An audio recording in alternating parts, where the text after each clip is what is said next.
Bueno, ¿cómo les fue con los ejercicios, el quiz? Pues fácil, ¿cierto?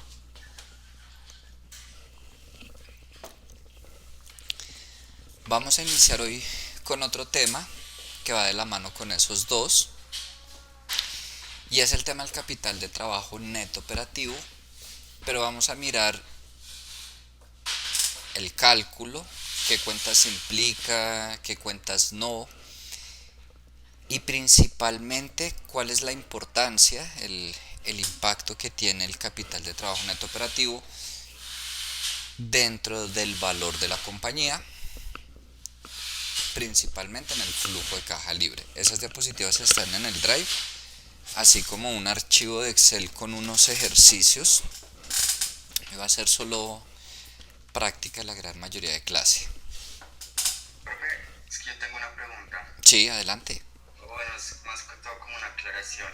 Sí, Es que es para cuando uno quiere hallar el ciclo operativo. eh, Eso es sumar la edad promedio del inventario más el periodo promedio de cobro, ¿sí? sí, correcto. Ah, listo, ya. Era eso, profe. Listo. Es que Vale. no sabía si tenía bien la fórmula. Gracias. Sí, por si acaso, ciclo operativo, tal como lo dice John, edad promedio del inventario más periodo promedio de cobro. Ciclo de conversión de efectivo, cogemos ese ciclo operativo y le restamos el periodo promedio de pago. ¿Vale? Ahora, ¿qué es el capital de trabajo neto operativo? Cuando estábamos en razones financieras y vimos una razón que era el capital de trabajo, tomábamos todos los activos corrientes menos todos los pasivos corrientes. Yo les dije está bien por lo pronto como razón, pero ya más adelante vamos a mirar que sí y que no. Pues ahí tenemos que el capital de trabajo operativo, que es la parte de los activos corrientes, vamos a tomar todos los activos corrientes, pero vamos a eliminar o a no tener en cuenta, en fin, depende de cómo lo estén calculando, lo que es efectivo, inversiones de corto plazo e impuestos diferidos. En el común de los casos, ¿qué cuentas nos quedan ahí entonces? Las que hemos venido trabajando, cuentas por cobrar, inventario, son las principales, pero no necesariamente son las únicas. Depende, por supuesto, nuevamente de la complejidad contable de la empresa, la cantidad de cuentas que existan. Entonces, yo no voy a decirles siempre son estas, pues ahorita vamos a generalizar cuáles sí o sí van. Eh, Porque como les digo, va a depender mucho del sector en el que esté la empresa, del tamaño, de muchas cosas. Entonces grábense que van a dejar de tener en cuenta lo que es efectivo, inversiones e impuestos diferidos. Y por el lado del pasivo corriente, quitamos lo que son los préstamos e impuestos diferidos. Entonces, ¿qué pasivos corrientes nos quedan? Un poco los que mencionábamos la clase pasada, proveedores, obligaciones laborales, ojo que es distinto impuestos diferidos que impuestos por pagar. E impuestos diferidos cabe esa cuenta dentro de los activos y dentro de los pasivos. ¿Tienen claro el concepto de diferido, de amortización o no?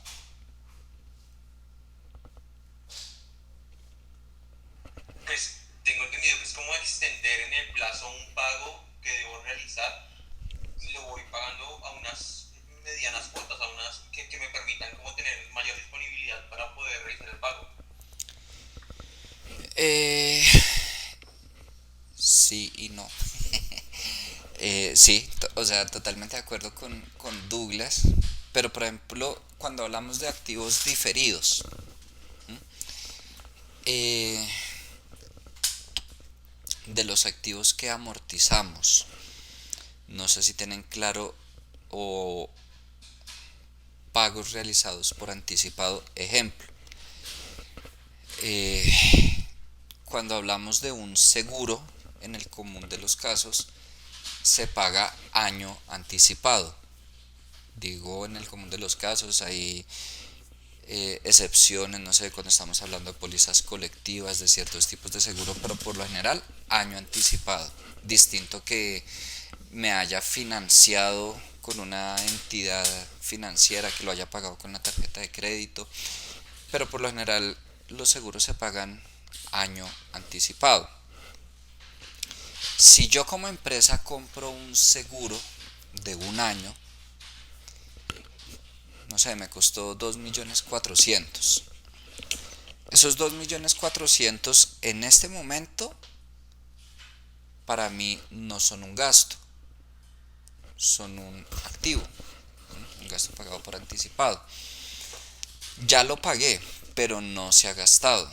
Lo voy a ir amortizando, enviando al gasto a medida que transcurre el tiempo. Entonces, si estamos hablando de 2.400.000 por un año, se puede decir que voy a enviar al gasto 200.000 pesos mensuales. Entonces, cada periodo, cada mes, voy a disminuir esa cuenta de activo de la que sea, en este ejemplo el seguro, y la voy a enviar, su contrapartida va a ser un gasto por amortización. Eh, Esos son los diferidos, igual, bueno, pero lo que Douglas dice es verdad, cuando yo difiero como a plazos, no vamos a entrar en grandes detalles de impuestos diferidos en activo y en pasivo. No nos interesa ir en detalle en estos momentos al tema tributario, pero puede pasar que ustedes tengan explícito impuestos diferidos e impuestos por pagar. Los impuestos por pagar sí se tienen en cuenta. Es lo que quiero que entiendan en este momento. ¿Cuáles son los impuestos por pagar? Los que yo les contaba, voy causando periodo a periodo los impuestos, el impuesto de renta sobre las utilidades, pero eso no se paga periodo a periodo. Hay unas fechas específicas según el dígito de, ¿qué? Según el NID, según la actividad económica, según el dígito de verificación, bueno, unas fechas estipuladas para el pago de los impuestos. Entonces yo voy causando ese impuesto, pero no lo he pagado, es un impuesto por pagar. Eso sí los incluyo en el pasivo corriente de operación. Entonces, esa diferencia entre el capital de trabajo operativo y el pasivo corriente de operación va a ser lo que conocemos como el capital de trabajo neto operativo. Entonces, por lo general, esas son las cuentas que conforman el capital de trabajo neto operativo. Del lado del capital de trabajo, cuentas por cobrar o clientes e inventarios. Y por el lado del pasivo, proveedores, o en esas cuentas por pagar, ya estamos considerando otras cuentas por pagar, no solo a proveedores. Yo no sé si alguno de ustedes revisó las notas en su momento de la empresa que fuera, Bimbo o Colombina, que a veces tienen proveedores y otras cuentas por pagar, una cosa así. La mayor cuenta dentro de esa cuenta viene a ser los proveedores, pero si nos vamos a las notas, a veces se incluyen cuentas por pagar a empleados, a accionistas, otras cuentas por pagar que no son con proveedores. Ojo, esas cuentas por pagar a empleados que yo les digo son diferentes a las obligaciones laborales. O cuentas por pagar a accionistas. Eso es un poco a veces informal. no sé, que yo como accionista le presté a la empresa, ¿m?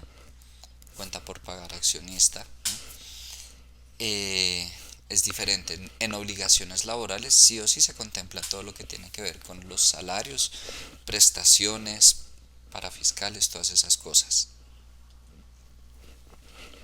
Y los impuestos por pagar, pues ya lo acabamos de mencionar. Hasta este momento, ¿tienen alguna inquietud?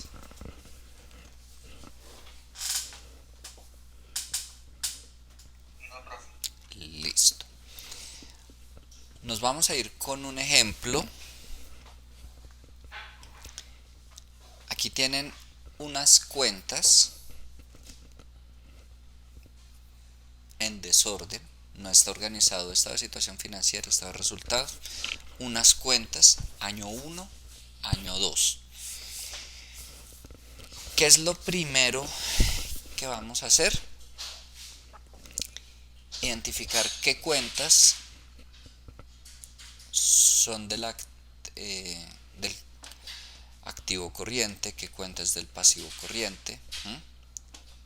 Puntualmente cuáles tendría en cuenta para el capital de trabajo operativo o para el pasivo corriente de operación. Y por supuesto vamos a hallar el capital de trabajo neto operativo para año 1 y año 2. Esto no lo estoy calificando, pero sí me gustaría que lo hicieran. No importa si lo tienen bien, si lo tienen mal. Por supuesto hay unas cuentas que van a quedar ahí quietas, que no las vamos a tocar. Lo que sí les digo es, dense cuenta que hay ahí mezcladas cuentas del estado de situación financiera, del estado de resultados e información que sencillamente no va en ninguna de los dos estados, como la tarifa de impuesto.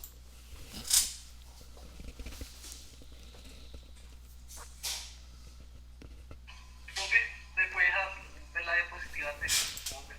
Claro que sí, Listo, gracias. con gusto. Por si acaso esas diapositivas y el archivo Excel que ahorita vamos a usar eh, están en el Drive. Listo, profe.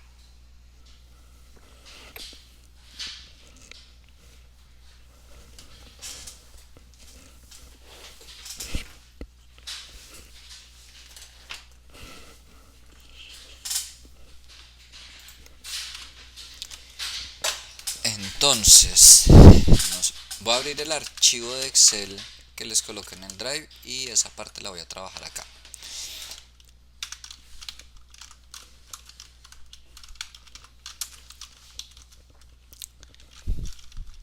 Voy a empezar por el capital de trabajo operativo. Proveedores, ¿va al capital de trabajo operativo? Obligaciones financieras, disponible, utilidad operacional tampoco, obligaciones laborales, costo de depreciación, inventario sí va, ¿cierto?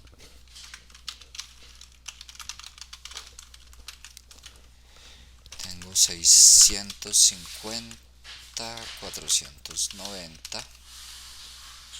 Maquinaria no, hace parte de activos fijos, bonos emitidos tampoco, cuentas por pagar tampoco, provisión, cuentas malas tampoco, intereses pagados, deudores comerciales sí.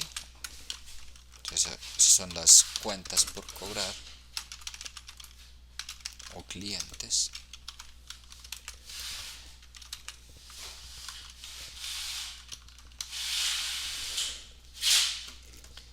Investigación y desarrollo, tarifa de impuesto, impuesto por pagar. Por lo pronto no tendría más dentro del pasivo corriente, perdón, del capital de trabajo operativo. Profe, una duda, qué pena. Tranquilo. Usted mencionó, si aparece como inventario diferido, si lo tomamos en cuenta. Mm, Inventario diferido. Impuesto. Perdón, impuestos diferidos, perdón, qué pena. Tranquilo. No, impuestos diferidos, no. Impuesto por pagar, sí. Pero en pasivo, en la otra. En pasivo, correcto. Listo, va, perfecto. Y, bueno, y por si acaso pueden llegar a encontrarse con impuestos diferidos, tanto en activo como en pasivo. Repito, no nos vamos a profundizar en el tema de impuestos diferidos, pero sí o sí, sea activo o sea pasivo, no lo tenemos en cuenta en el cálculo del capital de trabajo neto operativo. ¿Listo?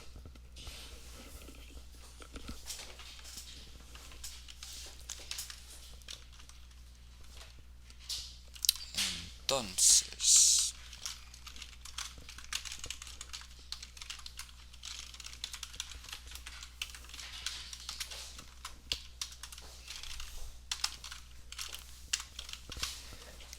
ahora me voy con el pasivo corriente de operación.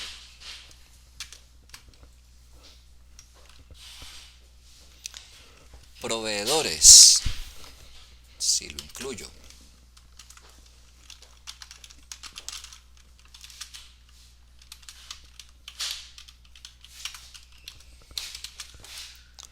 Obligaciones financieras, no las incluyo. Disponible tampoco, utilidad operacional tampoco. Obligaciones laborales sí.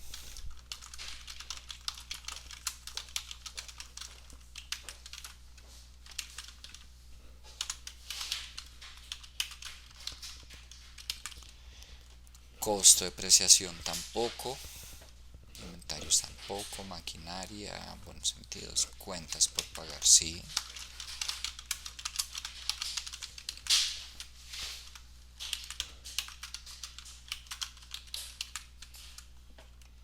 Provisión cuentas malas. Intereses pagados. Deudores comerciales. Investigación y desarrollo. Tarifa de impuesto. Impuestos por pagar.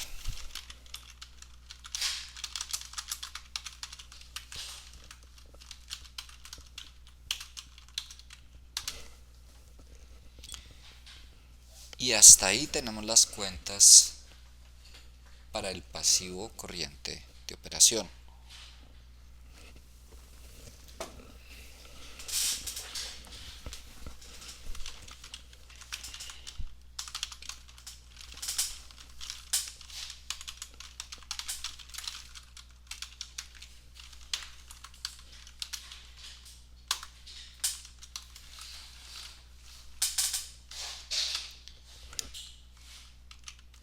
Y si yo quiero hallar mi capital de trabajo neto operativo,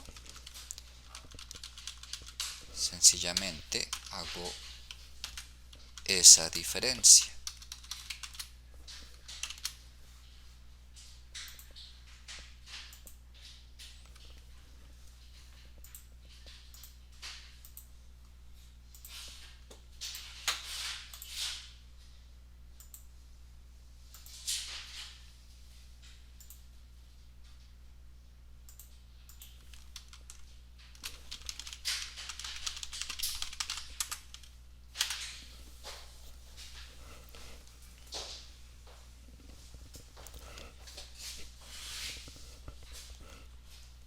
Todas van ahí.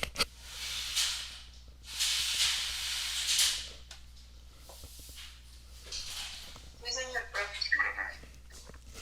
Vale, ¿hasta ahí tienen alguna pregunta o hasta ahí va todo claro?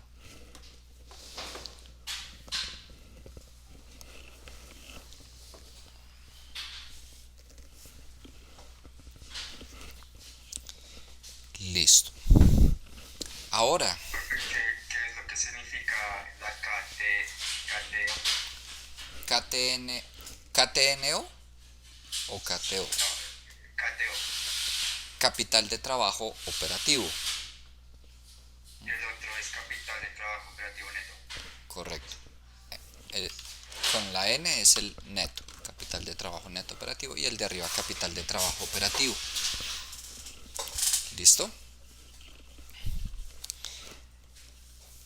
Ahora ya vamos a ver para qué nos sirve no solo hallar el capital de trabajo, sino de verdad vamos a ver qué impacto tiene todas esas decisiones que tomábamos de vamos a aumentar los días, a disminuir los días, lo que miramos un poco la clase pasada, eh, de aumentar, disminuir el ciclo de conversión de efectivo.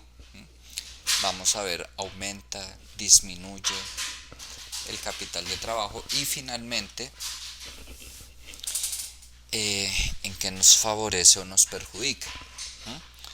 Recordando un poco lo que siempre debemos buscar con la administración del capital de trabajo: uno, disminuir el ciclo de conversión de efectivo, y ya vimos algo en las dos clases pasadas. Cuando disminuimos el ciclo de conversión de efectivo, disminuimos la cantidad de recursos invertidos en capital de trabajo. Va de la mano con ese de disminuir la inversión en capital de trabajo. Por supuesto me aumenta la rentabilidad porque entonces pago menos por ese capital invertido, y mucho mejor si no invierto sino que libero capital, pues lo puedo destinar a generar alguna rentabilidad. Disminuimos los costos financieros y maximizar el valor de la compañía. ¿De qué manera lo evaluamos? Y vamos a hacer una introducción. Aquí no lo vemos en detalles, tiene que ver un poco más con largo plazo y con formulación y evaluación de proyectos. El tema del flujo de caja libre. Ustedes van a encontrar distintos autores, distintos métodos, depende de dónde parta uno para calcular el flujo de caja libre. Pero lo que sí les quiero decir es, por ejemplo, aquí encuentran la forma de calcular el flujo de caja libre, pues una estructura general, y aquí encuentran otra forma, pero que esa forma es una aproximación. Esto es de un ejemplo de ese texto. Por supuesto, los resultados difieren.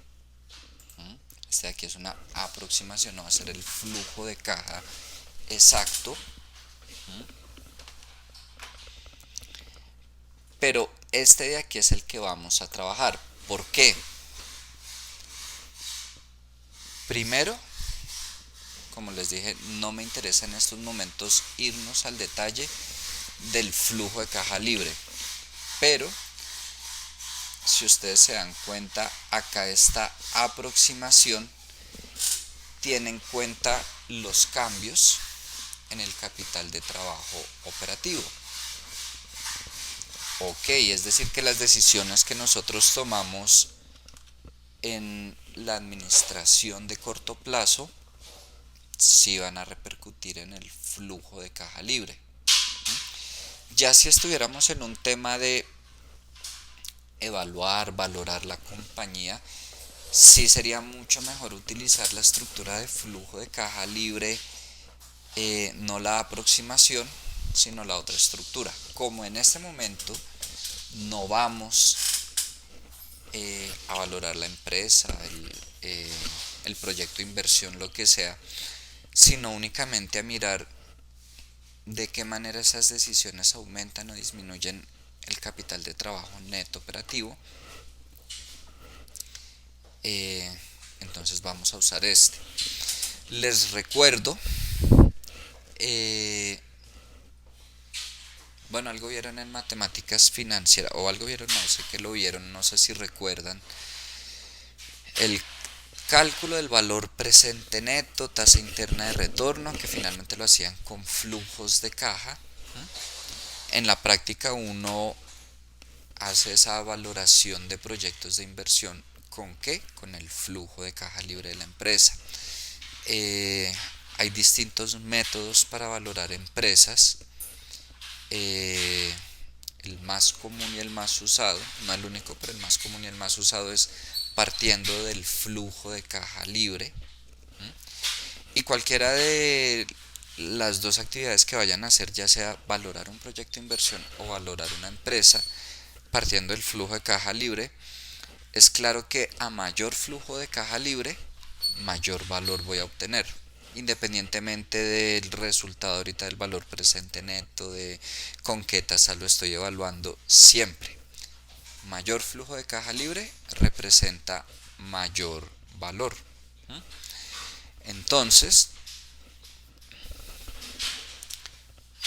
ustedes notarán que aquí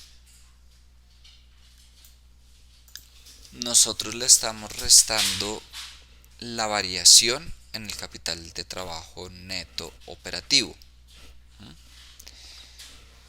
¿Cómo yo calculo esa variación? La diferencia del capital de trabajo neto operativo de un año con otro año.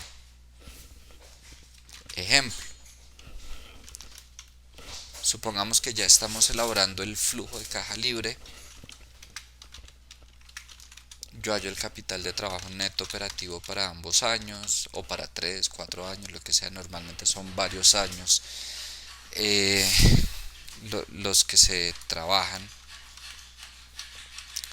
Pues, ¿cuál va a ser esa variación? Año final menos año inicial. En este caso tenemos una disminución de 190. Esos datos pues son ficticios. Eso quiere decir que si yo le estoy restando, me va a quedar menos 190. Es decir, va a quedar sumando esos 190. Lo que al final va a repercutir en un mayor flujo de caja libre. Creo que tiene sentido que si yo tengo X inversión en capital de trabajo neto operativo, logro disminuir la inversión que yo estoy realizando, va a mejorar mi flujo de caja libre.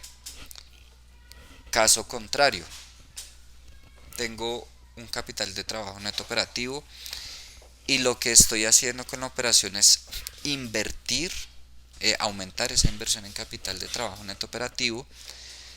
¿Cuál va a ser el efecto? Que va a disminuir mi flujo de caja libre.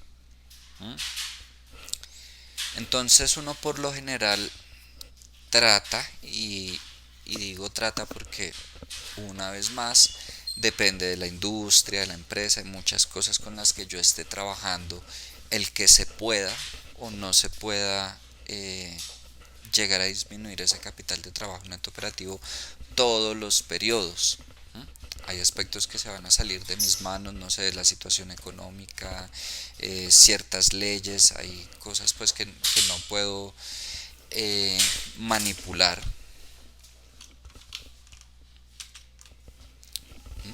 Todavía no nos hemos metido con toda la estructura del flujo de caja libre. Por lo pronto estamos acá.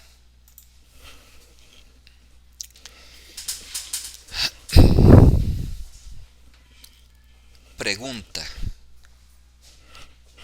Olvídense de todo lo de ahí para arriba, para abajo. Si es claro que si disminuyo mi inversión en el capital de trabajo neto operativo, aumenta mi flujo de caja libre o no.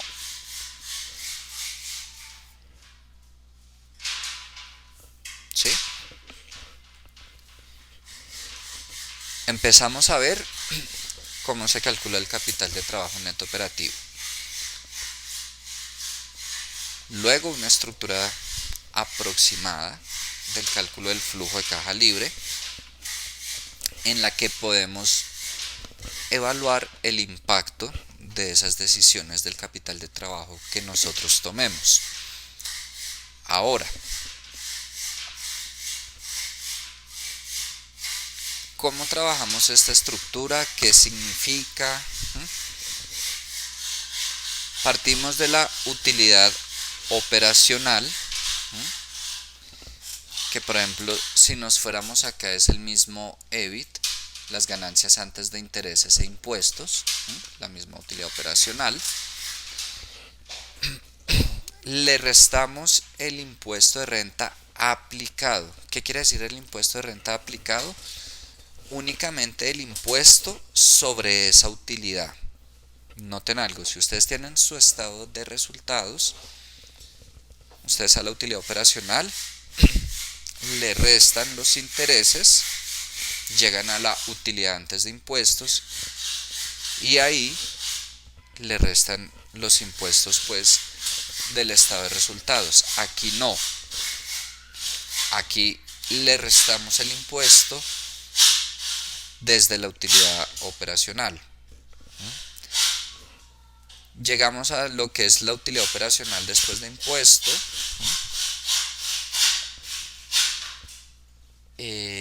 Y empezamos a sumarle lo que es depreciación, provisión, amortización. ¿Alguien sabe por qué le sumamos esos costos, gastos, o qué tienen en común esos costos de depreciación, provisión, amortización?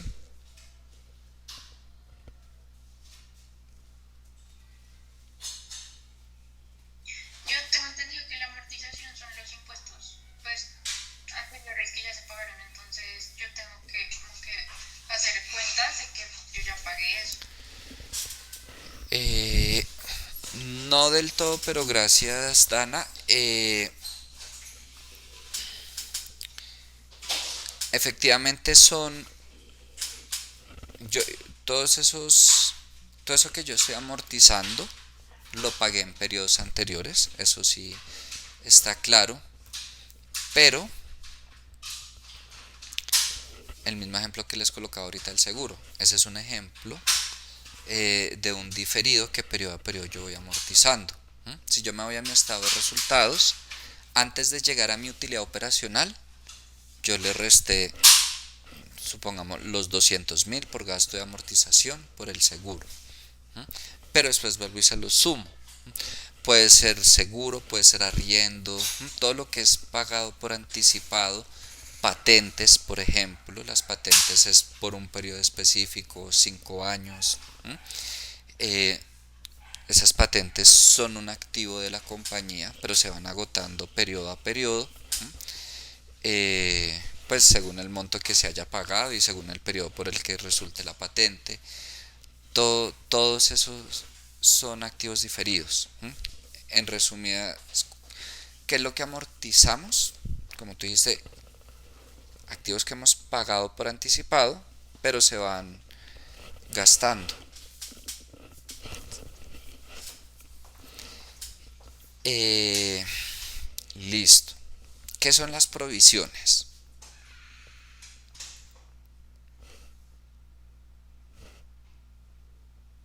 Nada. Yo tengo entendido que las provisiones es como un dinero que se guarda en caso de tener que realizar un mantenimiento o algo adicional para el mantenimiento, pues como sí, para el mantenimiento o para el arreglo de los activos, sí.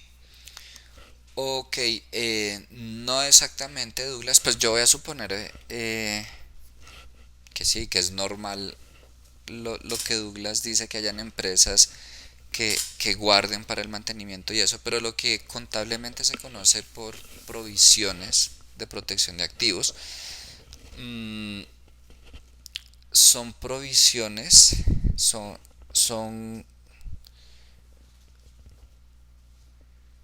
¿cómo le digo?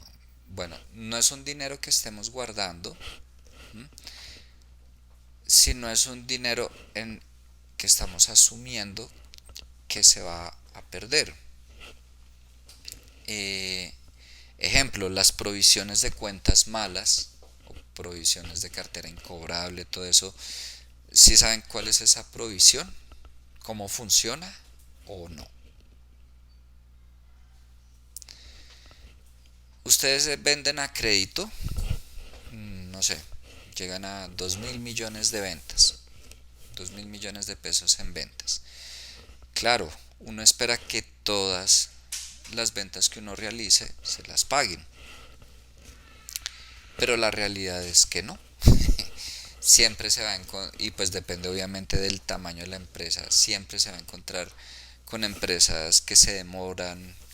Puede que puede que yo tenga un cliente cumplido y sin ir muy lejos, ahorita con todo este tema de la pandemia, cualquier cantidad de empresas empezaron a enfrentar problemas financieros y puede que yo tuviera clientes cumplidos, pero entraron en esa crisis financiera ahorita a consecuencia de la pandemia y no pueden continuar pagándome. O yo puedo ser uno de esos clientes que yo pagaba cumplidamente y estoy enfrentando un X proceso por la pandemia, por lo que sea, y no puedo seguir pagando. A veces sí es por clientes malos, que dio uno con un cliente que definitivamente es más un dolor de cabeza, pero bueno, el cuento es que no todos los clientes pagan a tiempo o no todos pagan por la razón que sea. Y yo, Profe, dime Carla. entonces, por decirlo así, esas provisiones serían como un pasivo. No, es un activo. Ya voy para allá. Disminuye el activo, mejor dicho. Ya les muestro. Entonces yo tengo 2.000 millones de clientes en la cuenta de clientes comerciales.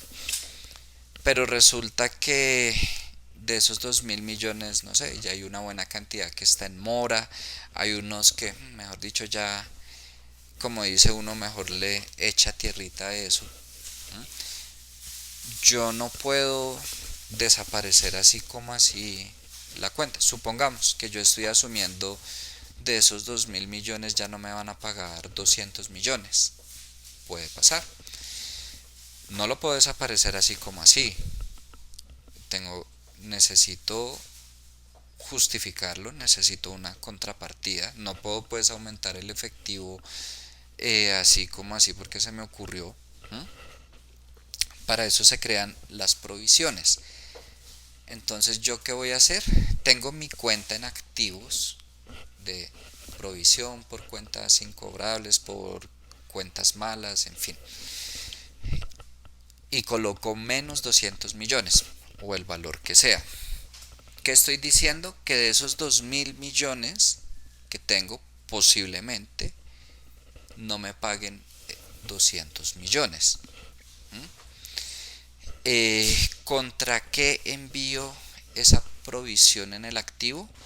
Contra una cuenta en el gasto de gasto por provisión de cuentas incobrables, que me va a disminuir mi utilidad. En los estados financieros que ustedes trabajaron de las distintas empresas, creo que ahí aparece algo así como clientes neto, una cosa así. Si les aparece clientes neto, está la cuenta de clientes, la cuenta de provisiones y hacen la resta.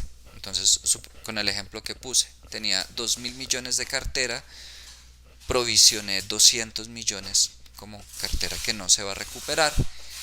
Si yo voy a sacar el neto, pues va a tener cuentas por cobrar, clientes comerciales, como le quieran colocar, por 1.800 millones. ¿Por qué se hace eso? Financieramente es más saludable. No es lo mismo si yo muestro, no, voy a cobrar 2.000 millones, a que yo muestre algo más real de, mire, realmente espero cobrar 1.800 millones para todo, para presupuestos que vaya a hacer la empresa, para medidas que vaya a tomar, si estamos en un tema de, no sé, presentarle la información a inversionistas como toda la información financiera que ustedes encontraron de esas empresas, va a ser mucho más transparente, que las personas sepan, ok, tengo este total de cartera, pero este está en incobrables y se espera cobrar esto. Esas son las provisiones y ese es el sentido. Hay empresas que por política establecen un porcentaje como provisión, que un 1%, un 5%, independientemente del cliente. Siempre crean la provisión. Ya depende pues de la gestión de cada empresa. Esas son las provisiones. Las depreciaciones, creo que esas sí las tienen claras, pero si no, díganme con confianza.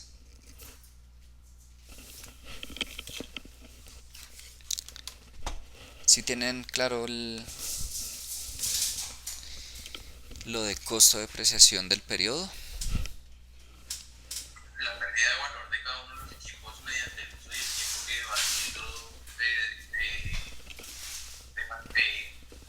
¿cómo se dice eso? De uso, sí, de uso.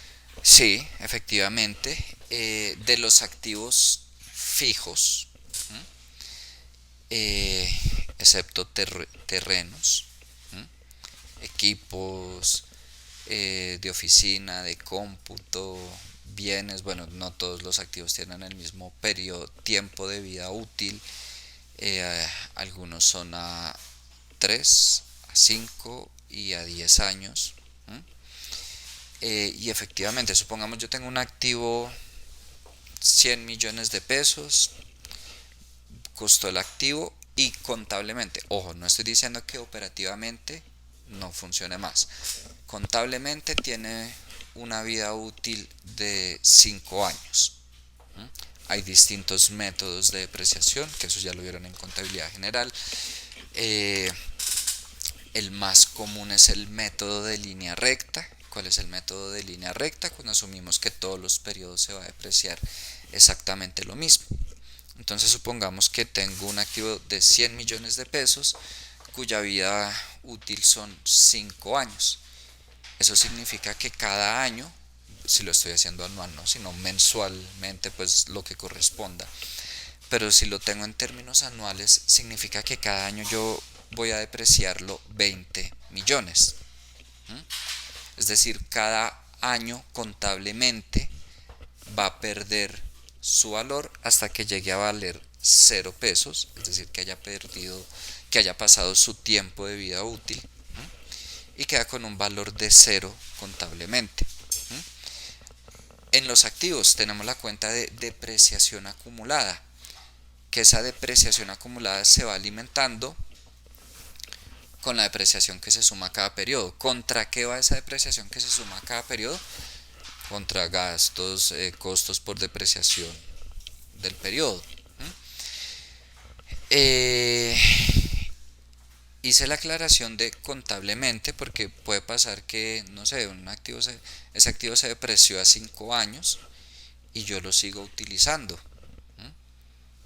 O lo vendí, no significa que no, contablemente vale 0, entonces lo regalo, lo vendo. Puedo llegar a regalarlo, efectivamente. Hay algunas empresas que manejan el tema de donaciones para un tema de disminuir los impuestos, a veces con esos activos pues que ya han pasado su vida útil. Pero bueno, ese es otro tema, hasta ético, chévere que hagan donaciones. Sin embargo, hay empresas que se la juegan es hacer donaciones, no con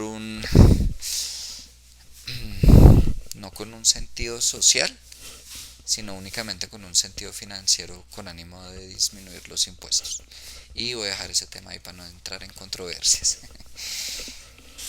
¿Qué tienen en común la depreciación, provisión y amortización? Fueron gastos que me disminuyeron la utilidad, pero no me representaron una salida de efectivo. Si ustedes se ponen a mirar cada uno de los tres en detalle, jamás hubo salida de dinero en ninguno de esos gastos. La provisión, la amortización, claro, en su momento adquirí los activos, pero al momento de generar el gasto no hubo salida de efectivo, pero sí me disminuyó la utilidad. Por eso es que se suman esos gastos para llegar a lo que se conoce como el flujo de caja operacional, porque me disminuyó la utilidad, listo, pero no hubo salida de efectivo, entonces no tendría por qué disminuirme mi flujo de caja. Llegamos a lo que es el flujo de caja operacional y hasta ahí es lo que se conoce como decisiones de operación. Luego seguimos con dos ítems, esos que están ahí en amarillito, que es la variación en el capital de trabajo neto operativo. Ya vimos por lo pronto cómo se calcula, ya vamos a profundizar un poco más, pero ya vimos por lo pronto cómo se calcula. Lo del incremento en activos fijos, ¿eh? Ojo que aquí no interesa de qué manera estoy adquiriendo yo el activo fijo. No interesa si lo compré financiado, si lo pagué de contado. Sencillamente, no sé, compré en un periodo maquinaria por 100 millones, tengo en cuenta esos 100 millones dentro de nuevas compras. ¿Por qué disminuye el flujo de caja libre? Igual, pues si yo adquiero más activos, voy a tener menos disponible como flujo de caja libre.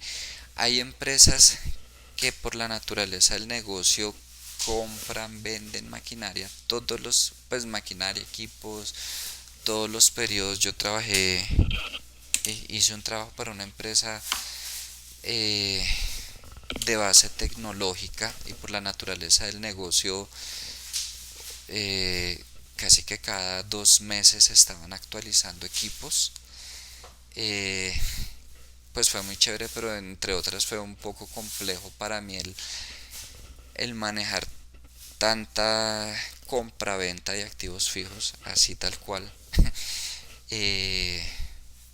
Impresionante. En esos casos lo que se hace es un neto. No sé, compré 100 millones pero vendí 80 millones. Es como si hubiera comprado 20 millones. Pero bueno, ahí llegamos a lo que se conoce como el flujo de caja libre.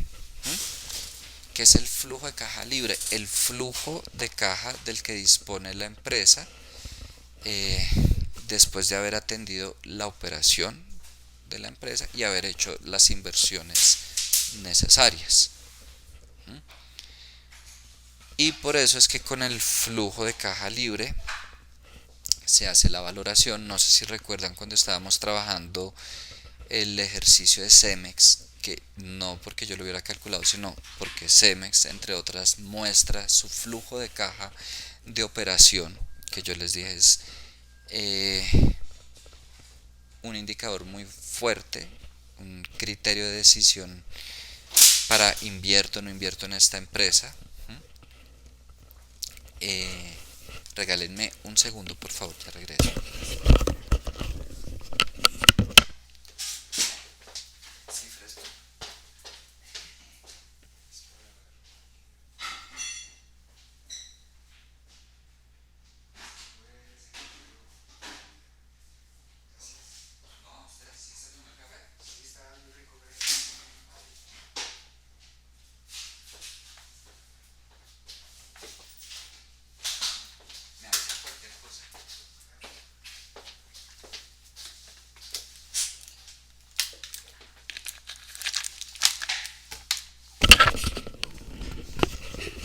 Listo. Entonces, ese es el flujo de caja de la empresa, el flujo de caja libre. Después pasamos, partiendo de ese flujo de caja libre, a calcular el flujo de caja del accionista. ¿Qué me va a mostrar el flujo de caja del accionista? Después de haber atendido la operación de la empresa y haber realizado las inversiones necesarias, si ustedes se dan cuenta, se le resta todo lo que tiene que ver con deuda, lo que pagué de intereses, lo que aboné a capital, y se le suma pues nuevos préstamos que haya adquirido la empresa. Es decir, se tienen en cuenta los ingresos y egresos por conceptos financieros, y se llega al flujo de caja del accionista, que es lo que hay disponible para repartir entre los accionistas. Ojo, es lo que hay disponible, no significa que tenga que repartirse. Yo no sé si ustedes han comprado o algún familiar o amigo, lo que sea, acciones en su momento, Ecopetrol, Bancolombia, lo que sea. Como cualquier empresa de ese tipo, se espera que se llegue a la junta anual, que repartan tantos dividendos. Muchos de los que compraron acciones entonces esperan que les paguen sus dividendos. Que ¿De dónde salen esas decisiones de dividendos? De luego de, mejor dicho, de acá, pues claro, en ese tipo de decisiones ya estamos hablando de un flujo de caja más elaborado. Repito, aquí nos interesa centrarnos en el impacto que tiene la variación en el capital de trabajo neto operativo, eh, pero es para que se hagan una idea. Supongamos que yo necesito determinar cuánto voy a pagar de dividendos. Eh, Elaboro mi flujo de caja libre, después le resto pues todo lo que se paga de préstamos, calculo el flujo de caja y con eso determino, ok, para los accionistas hay tanto, son tantas acciones, ahí es donde se determina, y yo creo que lo han escuchado, tantos pesos, dólares, lo que sea, de dividendos por acción, ¿no? Porque me muestra el flujo de caja del accionista total, ¿no? Después yo tener en cuenta la cantidad de acciones, eh, pero repito, yo puedo tomar la decisión de, no sé, me queda un flujo de caja del accionista de 50 millones, voy a repartir 40 y 10 los voy a reinvertir. Ese tipo de decisiones las tengo que tomar. Hasta este momento, ¿tienen alguna pregunta? Ya vamos a pasar a la parte práctica. Pero pues sí es importante que tengan en cuenta en general cuáles son los costos que me disminuyen la utilidad pero que no representan una salida de efectivo, y que por eso los sumo, independientemente del activo que sea. Pero bueno, ¿preguntas o hasta el momento no? No, señor. Vamos a irnos no con ese todavía no, con este. Este es el mismo ejercicio que estaba en la diapositiva. Vamos a calcular el flujo de caja libre, flujo de caja del accionista para el año 2. ¿Por qué para el año 2? Porque si yo hallo el capital de trabajo neto operativo para el año 1, hallo el capital de trabajo neto operativo para el año 2, hallo esa diferencia y esa va a ser la variación del capital de trabajo neto operativo para el año 2. No tengo la variación del capital de trabajo neto operativo para el año 1. Entonces vamos a hallar el flujo de caja libre y flujo de caja del accionista para el año 2. Aquí sí casi que se utilizan todas las cuentas. Ahora, tengo que mirar si lo que yo tengo es del estado de resultados, del estado de situación financiera, qué tipo de cuenta es activo, es pasivo. Entonces, pues me gustaría que vayan empezando.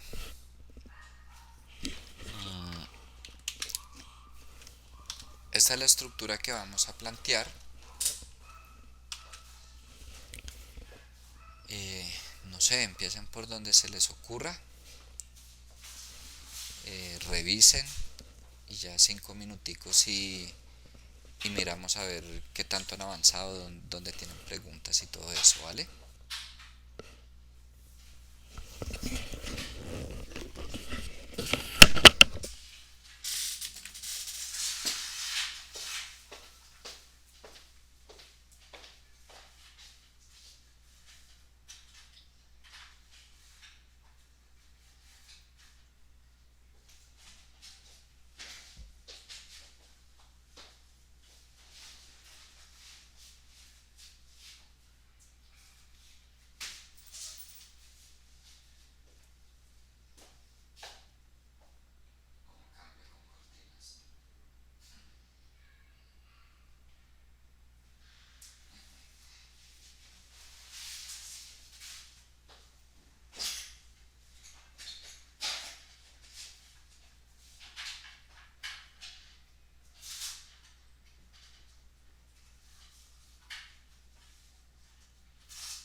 Entonces, ¿lograron iniciar? ¿No iniciaron? Cuéntenme.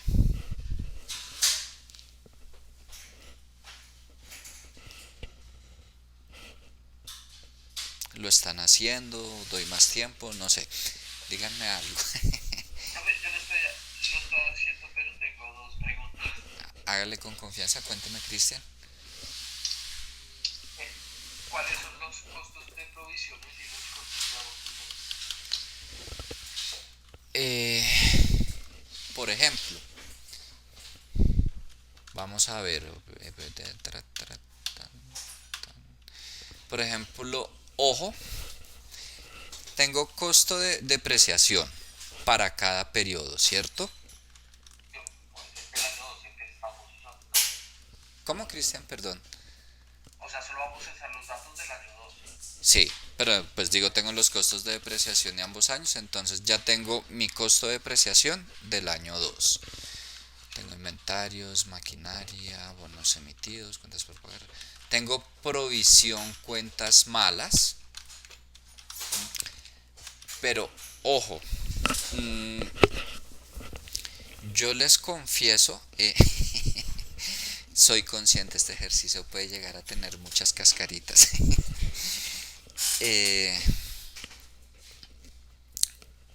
Pero, por ejemplo, aquí cuando dice costo de depreciación, es claro que hace parte del estado de resultados, y como el estado de resultados es periódico, pues este fue el costo del año 1, el costo del año 2. Noten que aquí no dice costo o gasto de provisión cuentas malas, dice provisión cuentas malas. Por consiguiente, esa es la cuenta del activo, no del estado de resultados. ¿Qué pasa cuando es la cuenta del activo? Pues que me lo va a mostrar acumulado. Entonces, si en el año 1 yo tenía una provisión de cuentas malas de 50 y en el año 2 tengo una provisión de 80, quiere decir que mi gasto de provisión de cuentas malas del año 2 fue de 30, la diferencia entre esas dos. O sea que el costo no sería 80, sino 30. Correcto. Okay. ¿Por qué? Porque aquí no dice costo de provisión, dice provisión, entonces se asume que es cuenta del activo, la cuenta de provisión del activo. Ahora vamos a ver. ¿Cómo? Yo me perdí. ¿Solamente las cuentas de costos? ¿O también, digamos, la de la utilidad? No, por ejemplo, la utilidad operacional es una cuenta del estado de resultados. Entonces, utilidad del año 2, 500. Eso sí, no hay problema. Voy a irme a otra cuenta, investigación y desarrollo. Ya pues bueno, tiene un montón de subcuentas, lo que sea, pero se asocia con patentes de las empresas. Eso pues no depende en lo que trabajen, lo saben o no lo saben, por eso se los cuento. Entonces yo puedo asumir que esa cuenta de investigación y desarrollo hace parte del activo. Por supuesto, no todas la tienen. Y puedo asumir esa diferencia como una amortización. Pero entonces va a dar negativa, ¿no? No porque, ojo, tenía 350 y se disminuyó a 290, tuve un gasto de amortización de 60. Igual que el seguro, supongamos que mi seguro valía 2.400.000 y al siguiente periodo quedó valiendo 2.200.000. ¿Por qué? Porque envié 200.000 al gasto de amortización. Esas cuentas de los activos diferidos, El gasto de amortización es 60. correcto. Y esas cuentas de activos diferidos, su comportamiento natural y normal es que vayan disminuyendo a menos pues que sea cuentas que yo voy alimentando mes a mes. ¿Qué puede pasar? Hay negocios que constantemente están adquiriendo seguros o patentes, en fin, depende. Como hay negocios que uno no ve, por ahí ve dos activos diferidos y ya. Ya son un seguro todo riesgo, a veces el arriendo y ya. ¿Alguien más tiene alguna pregunta hasta el momento? Ah, bueno, y la última. Sí, no, tranquilo. En donde dice impuesto de renta, ¿es el 80 o es el porcentaje? Ojo, dice impuesto por pagar. Ah, ok. Eso quiere decir que es una cuenta del pasivo. La cuenta de impuesto por pagar del pasivo para el año 1, para el año 2. ¿Para qué me va a servir esa cuenta? Ya vimos, para hallar el capital de trabajo neto operativo de ambos años. Ojo que el capital de trabajo neto operativo yo sí necesito hallarlo para ambos años.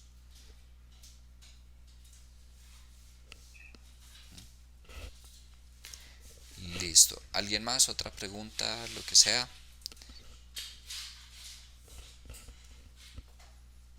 Yo por lo pronto voy a ir aquí calculando, pues son las mismas cifras, voy a ir colocando el capital de trabajo neto operativo. Entonces, ¿yo qué voy a hacer? Aquí voy a hallar el capital de trabajo operativo, aquí el pasivo corriente de operación y aquí el capital de trabajo neto operativo, y aquí voy a hallar la variación. Lo primero que yo voy a hacer es identificar aquí cuáles cuentas van para el capital de trabajo operativo y para el pasivo corriente de operación, que eso ya lo hicimos anteriormente.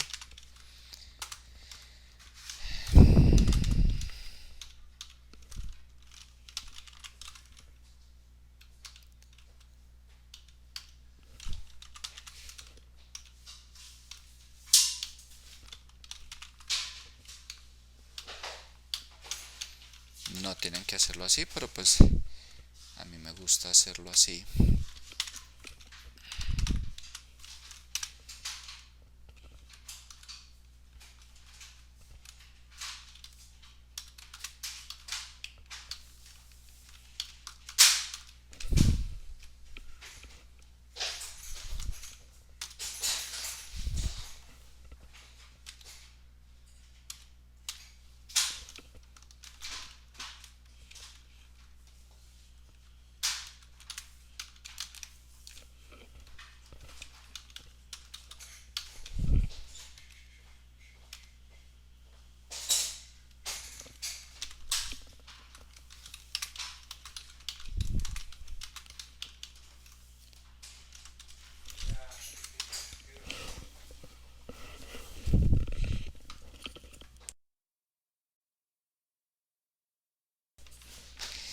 Y pues el capital de trabajo neto operativo, la diferencia entre esas. Ok.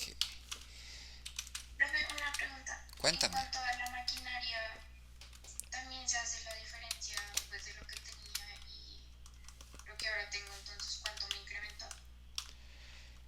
Eh,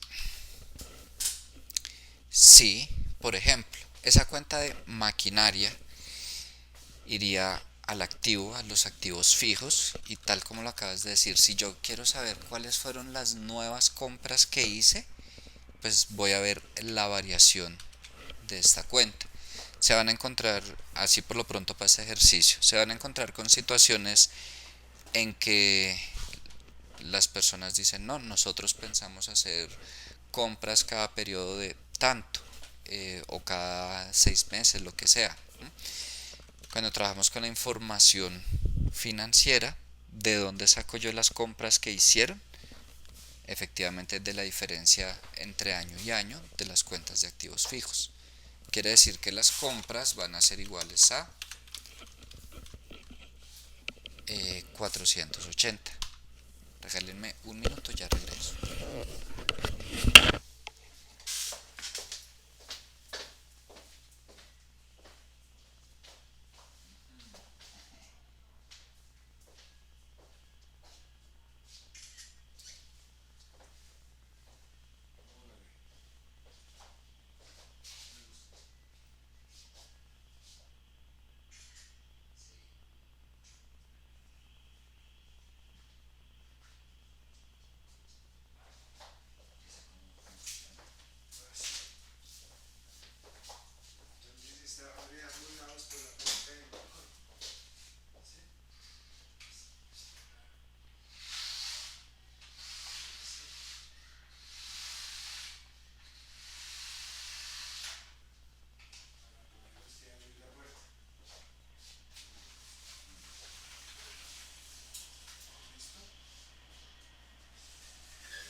Listo. Entonces, bueno, esas serían las compras, la inversión en activos fijos.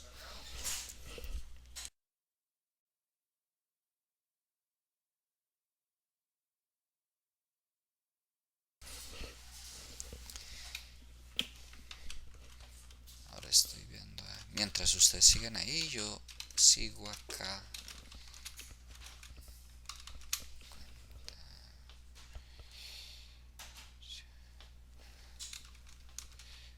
Te ingresos por impuestos por pagar. Ok, sí. Ay, un momento. Yo sí dije, gracias. Ya. Dije algo o metí una de más o me faltó una. Gracias. Si se dan cuenta, y repito, no lo tienen que hacer así. Hay quienes de pronto lo hagan así manualmente. Está bien. Aquí, por ejemplo, como estaba formulado, lo único que me faltaba indicar era cuál era el pasivo corriente, cuál era el capital de trabajo operativo. Y ya.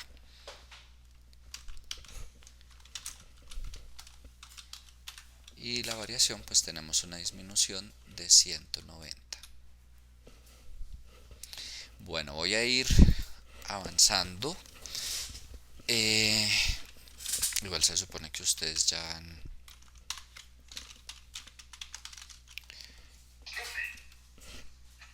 Sí, Cristian.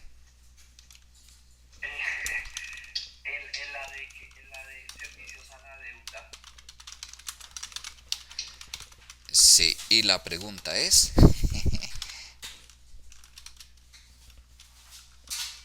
¿cuál es? O sea, sí, Ok, son los impuestos por pagar. listo. No. Eh, Servicio a la deuda. Y si ustedes se dan cuenta, ¿qué resta? Lo que yo pagué. Intereses, abono a capital, lo que sea. ¿Qué suma? Los nuevos préstamos. Entonces, vamos a ver acá. Obligaciones financieras del pasivo del estado de situación financiera. Año 1 390, año 2 300. Significa que pagué 90. Ahí voy teniendo 90 de servicio a la deuda. Disponible, utilidad operacional, obligaciones laborales. ¿Qué pasa con los bonos emitidos? Son nueva deuda. ¿Sí saben cómo funcionan los bonos o no?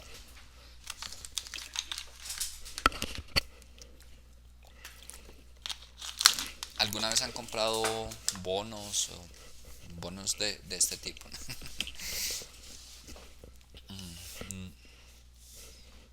Yo como empresa determino que necesito endeudarme, necesito capital, eh, evalúo varias alternativas, decido emitir bonos. ¿Qué son los bonos? Y se los va a vender a ustedes. Un título en el que ustedes, ustedes me van a prestar a mí, pongámoslo en esos términos. Ustedes compran los bonos, o sea, yo les doy el bono, ustedes me dan la plata, va pactada una rentabilidad, unos costos que yo les voy a pagar. Por eso les digo, es un tipo de préstamo como si ustedes me prestaran a mí. Entonces, cuando una empresa emite bonos, no acciones, ojo, bonos, se está endeudando no a través del sector financiero, sino ¿con quién? Con las personas, los tenedores de los bonos. Entonces, en el año... Las nuevas deudas serían de 210. Correcto, 210. Tengo en el año 2 nuevos préstamos por 210.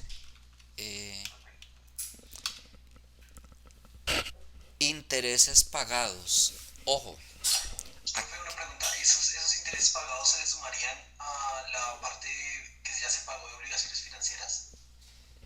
sí, y para allá voy. Si ustedes revisan en su estado de situación financiera, ustedes no registran los intereses. Ustedes registran el valor de capital. Claro, ya es distinto cuando hablamos de intereses de mora que se convierten en un pasivo para mí, cuando yo no he pagado y llego a tener dentro de mi cuenta en pasivos intereses por pagar, una cosa así. Pero en un comportamiento normal de un crédito, a mí me prestaron, pagué la cuota, una parte de capital, una parte de intereses. La parte de capital que yo pagué va a disminuir mi cuenta de obligaciones financieras. Pero la parte de intereses que yo pagué va contra los intereses, los costos financieros que aparecen en el estado de resultados. Nunca voy a tener dentro de mi estado de situación financiera una cuenta de intereses pagados.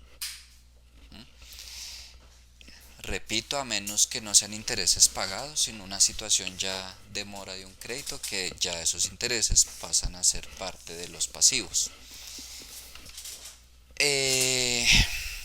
¿Eso qué quiere decir? Que los intereses que yo pagué en el año 2 son de 85. Y efectivamente, si nos vamos a mirar las diapositivas, en servicio a la deuda tengo en cuenta intereses y amortización de préstamos. No solo intereses, no solo abono a capital, las dos cosas.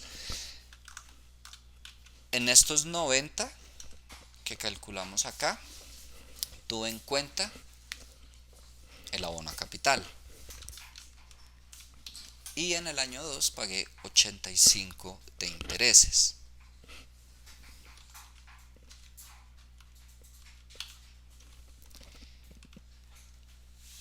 Y eso sería por lo pronto lo de la deuda.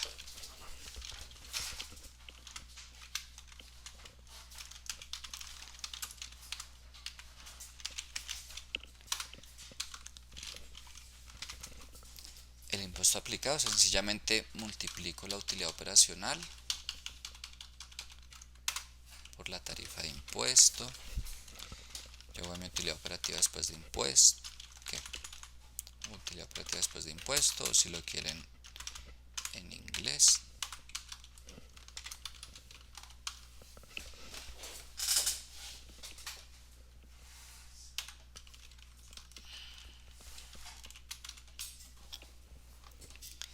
Listo.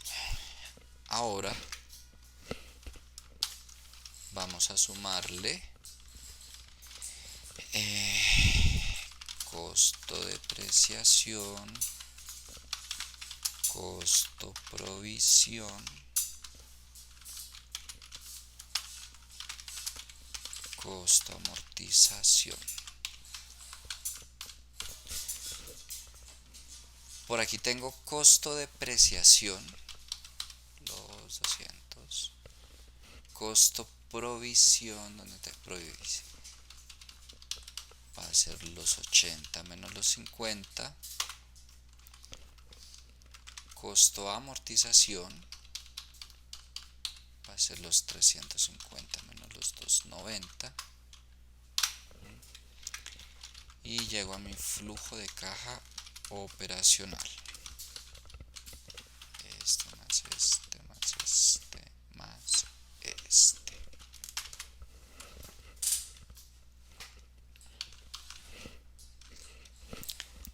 Luego le voy a restar la variación del capital de trabajo neto operativo, que ya lo tengo acá.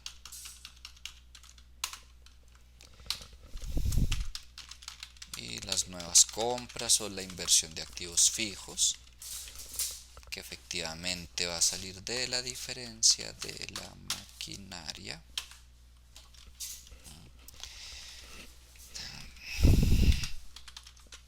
Y llego a mi flujo de caja libre, este menos este menos este,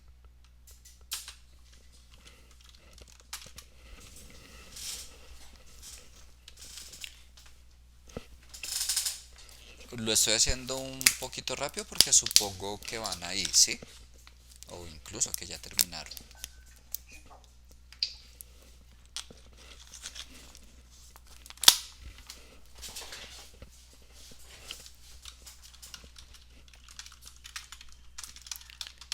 Ahora,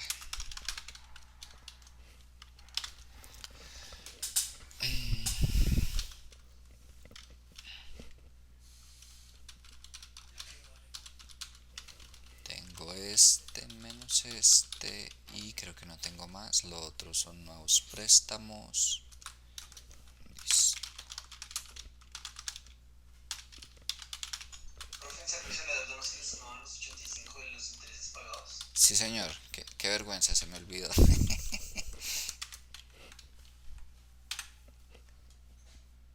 Gracias. Un lapsus.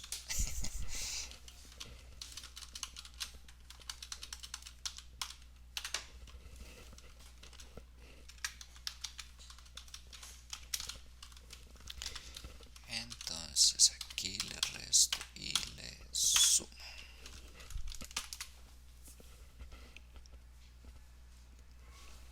Si llegamos a lo mismo, tengo algún error, creo que tenemos todo bien. Sí,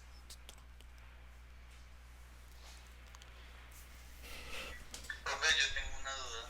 sí, señor. En el impuesto aplicado, usted puso 170, ¿de dónde tomó ese valor? Ese valor salió de multiplicar la utilidad operacional por la tasa de impuestos. ¿M? Que yo les di, Ah, ok. era lo que yo les decía, calculo el impuesto únicamente sobre la utilidad operacional. Normalmente uno, ¿cómo calcula el impuesto? Ejemplo, a esa utilidad operacional le resto los costos financieros, los 85 en este caso, llego a mi utilidad antes de impuestos y calculo los impuestos. Para este caso no, calculamos los impuestos sobre la utilidad operacional. ¿Listo? Vale, profe, gracias. Con gusto. Profe, Dime. ¿me podrías decir de dónde sacaste los nuevos préstamos, por favor? Claro que sí. Tomamos la cuenta de bonos emitidos, que yo les decía, esos son un tipo de deuda de la empresa. Si en el año 1 tenía 40 en bonos emitidos y en el año 2 250, significa que en el año 2 emití 210 en bonos o adquirí una nueva deuda por 210.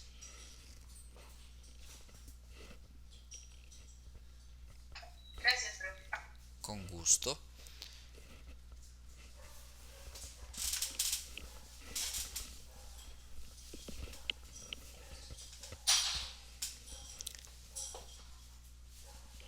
¿Alguien más?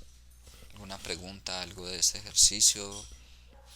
¿Alguien todavía lo está haciendo?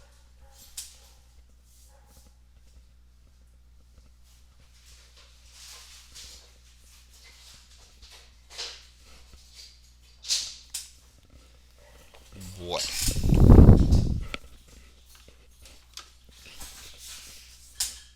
igual, oye, aquí no termina el tema, apenas estamos iniciando. ¿M? Y vamos a mezclarlo un poquito. Sálganse un momento de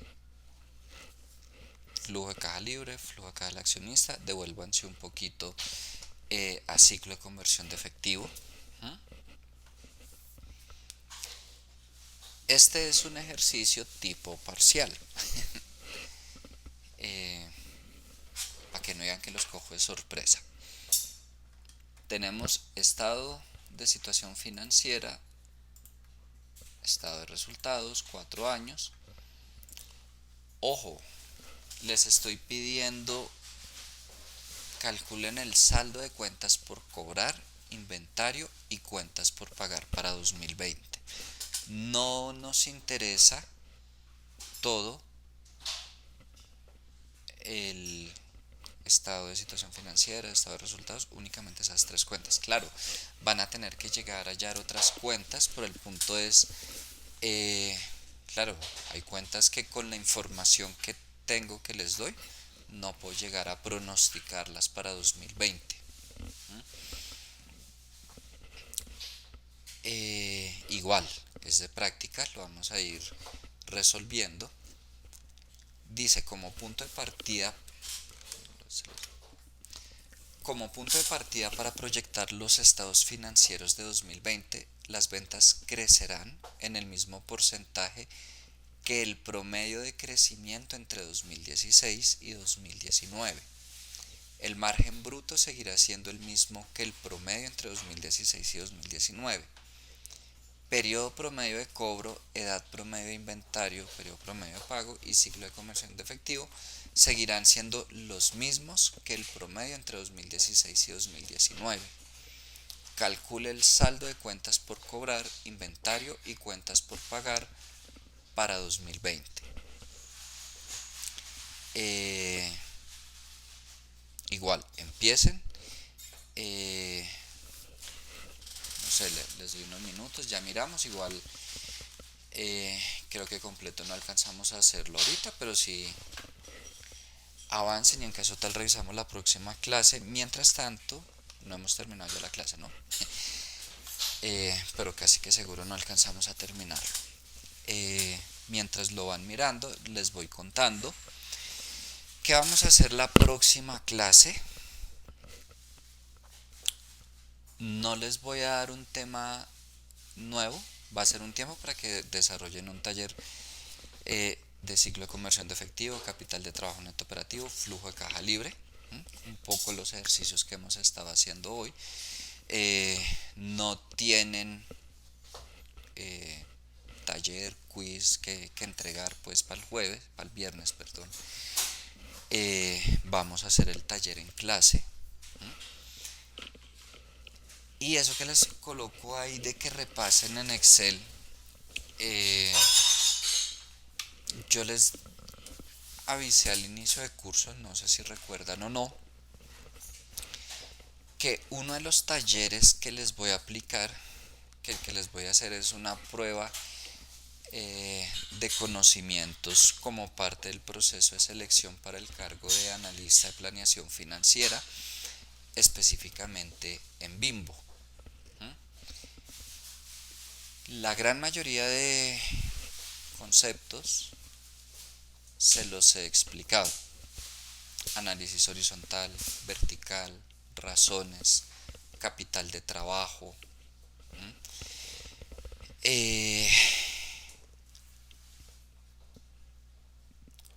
Van a tener que usar formato condicional de una manera muy sencilla y puntualmente a veces buscar B, buscar H, no recuerdo exactamente ahorita, pero creo que sí.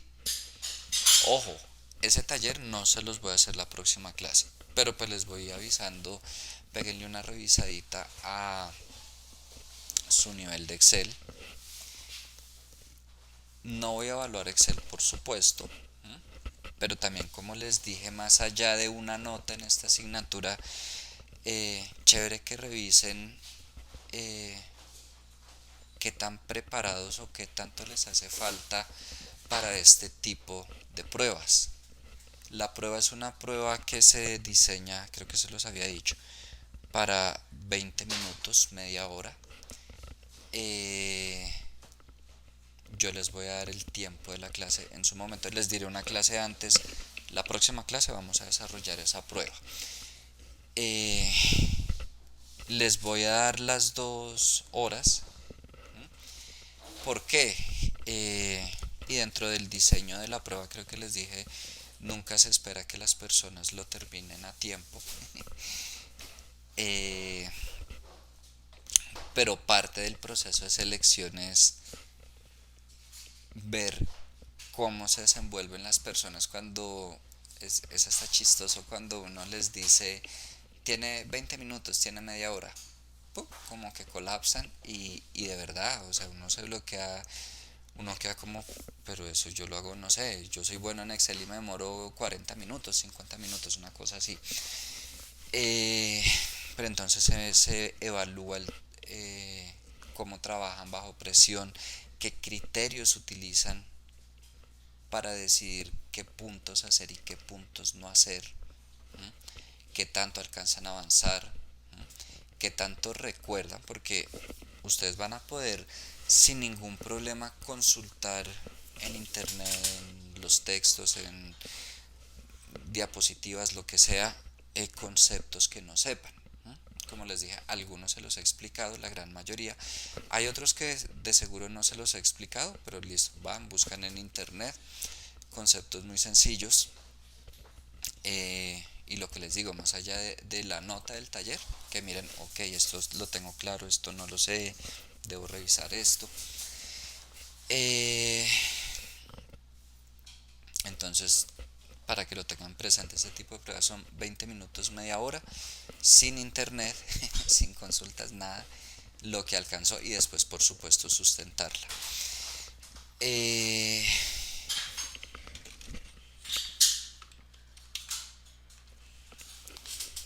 Ya vuelvo aquí, regálenme un minuto, ya regreso.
Listo, qué pena.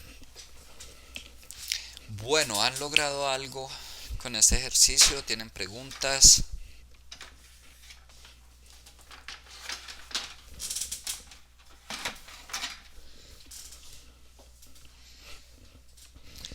Bueno, voy a empezar por las ventas. Dice que va a crecer el mismo porcentaje que el promedio de crecimiento entre 2016 y 2019. Ojo, cuando hablamos de promedio de crecimiento,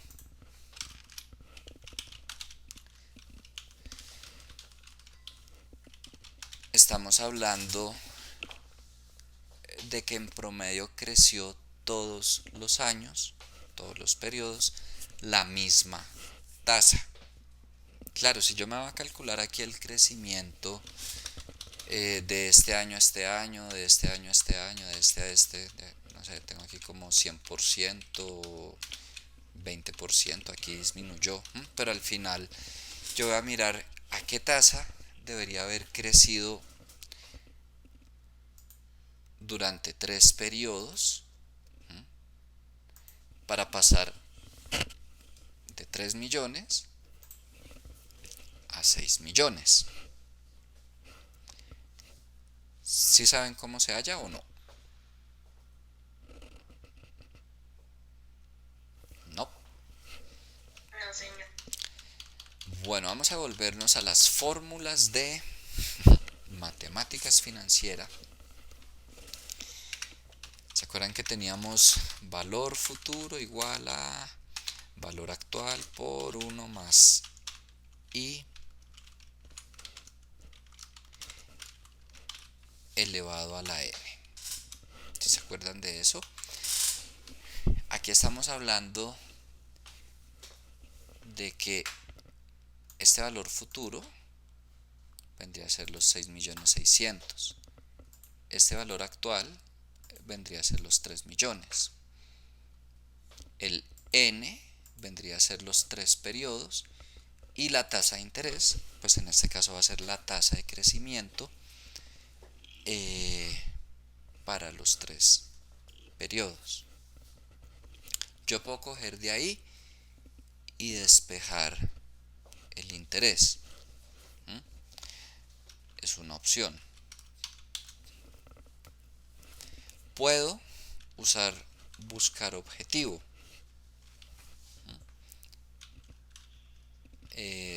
Ya en alguna ocasión usamos buscar objetivo, ¿cierto?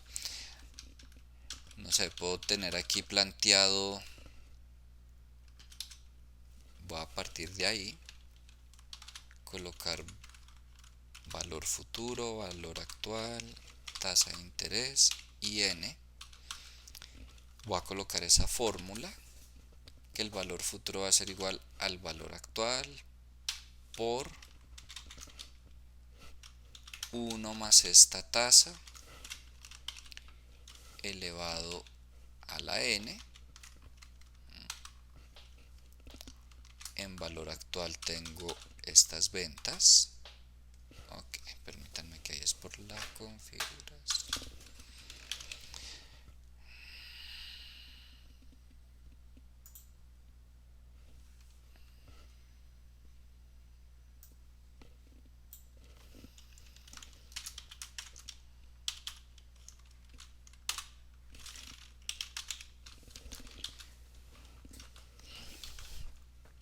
Tasa de interés todavía no le he colocado. N3.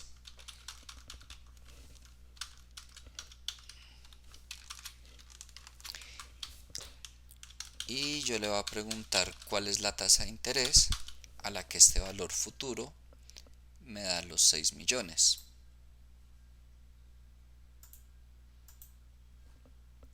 Quiero que ahí me queden esos 6 millones cambiándome esta tasa.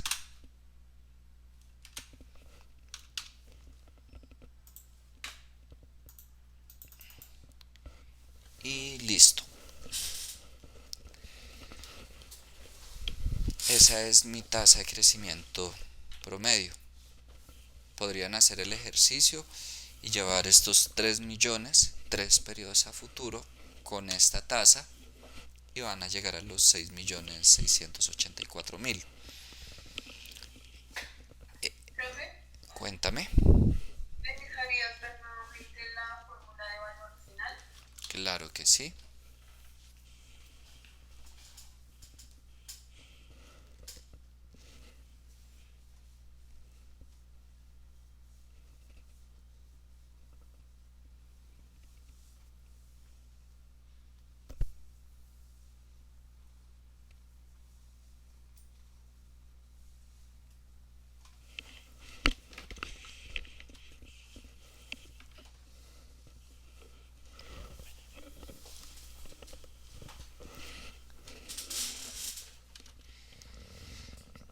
Profe, ¿cómo hizo para hallar el interés?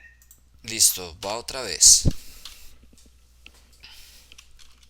Yo tengo esta fórmula, le voy a pedir que aquí al resultado final me dé los 6.684.000,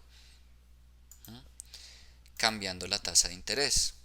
Entonces voy a copiar este valor, me paro acá, me voy a datos, análisis de hipótesis, buscar objetivo, ahí está seleccionada la celda, que me defina esa celda con ese valor, cambiándome la celda de la tasa de interés. ¿Qué hace Excel? Busca a qué tasa de interés esta celda llega a este valor. ¿Qué, profe, que yo no sé usar buscar objetivo? Lo pueden sacar de acá. Entonces, bueno, valor futuro sobre valor actual elevado a la 1 sobre n menos 1, eso va a ser igual a mi tasa de interés.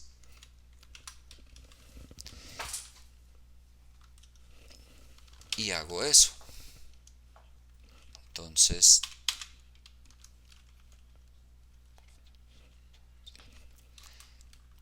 me voy aquí, valor futuro sobre valor inicial elevado a la 1 sobre n, es decir, a la 1/3, y todo eso menos 1.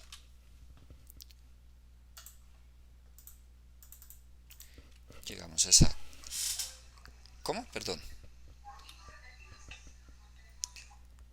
Llegamos exactamente al mismo resultado por dos vías distintas.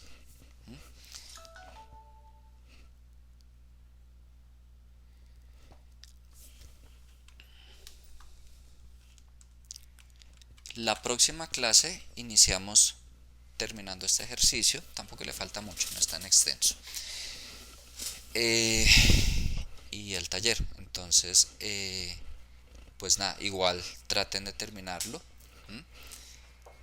Revisamos preguntas, lo desarrollo e iniciamos el taller, ¿vale?